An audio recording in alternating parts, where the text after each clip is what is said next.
যুগের পর যুগ মাছ ধরে জীবিকা নির্বাহ করলেও জেলে হিসেবে স্বীকৃতি মেলেনি মানতা সম্প্রদায় নারীদের। এতে করে সরকারি সহায়তা ও সুবিধার খাতায় নাম না ওঠায় স্বাস্থ্যসেবা সহ নানা সুযোগ থেকে বঞ্চিত হচ্ছেন তারা।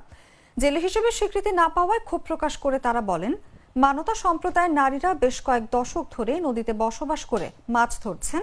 তাদের জীবন নদীর ছন্দে নির্ভর করে, অথচ সরকারি হিসেবে তাদের অস্তিত্ব এখনো স্বীকৃত হয়নি। মূলত নারী হওয়ার কারণেই তারা জেলে হিসেবে নিবন্ধন পাননি।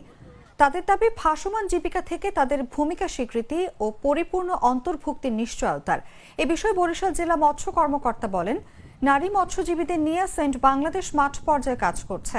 যাচাই বাছাই করে প্রকৃত মৎস্যজীবীদের চিহ্নিত করে দিলে তাদের কার্ড দেওয়া হচ্ছে। পর্যায়ক্রমে অন্যান্য নারীদের নিবন্ধনের আওতায় আনা হবে, যাতে নারীদেরও সরকারি সহায়তার আওতায় আনা যায়। জাল ভাই আমরা জেলে মাছ আনাজ পাইনে বাইনতে আমাকে জাল দুল লইয়া যাই, আমাকে বাইনতে জাল দুল লইয়া যায়, মাছ আনাজ আমরা পাইনি। আমরা কিছু পাই না, সব কিছু নৌকায় আজীবন নৌকায় থাই। আমরা জাল জাল ভাই আমরা থাই আজীবন। ওই ঘর পাই না, কিছু পাই না।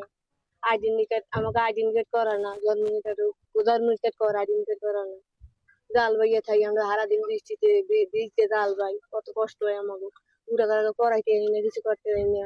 মানুষ মনে করলে না দাপলিতে আমাদের জায়গা জন্য কিছু নেই, আমরা পড়াশোনা করি আর হারা বসে আমরা নৌকা যাই।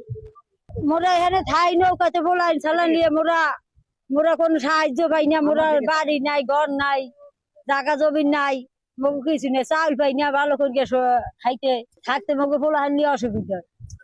যদি সাহায্য দিত আমাকে তাহলে আমাকে একটু উপকার হইত। নাই আমাকে জায়গা জমিন কিছু নেই, পোলাবেন কিছু পড়ালা করবো, আমাকে থাকতে অসুবিধা। আমার একটা স্মার্ট সিদ্ধান্তে 25% গ্যাসের খরচ কমেছে। ভাবছেন কিভাবে? সাধারণ গ্যাস স্টোভ বদলে আমি এনেছি আরএফএল গ্যাস স্টোভ। এর সাইন্টিফিক নজল ও ব্রাস বার্নার ক্যাপ সমানভাবে তাপ ছড়িয়ে রান্না করে দ্রুত। তাই গ্যাসও বাঁচায় 25%, টাকাও বাঁচে 25%। আরএফএল গ্যাস স্টোভ নিরাপদ ও গ্যাস সাশ্রয়ী।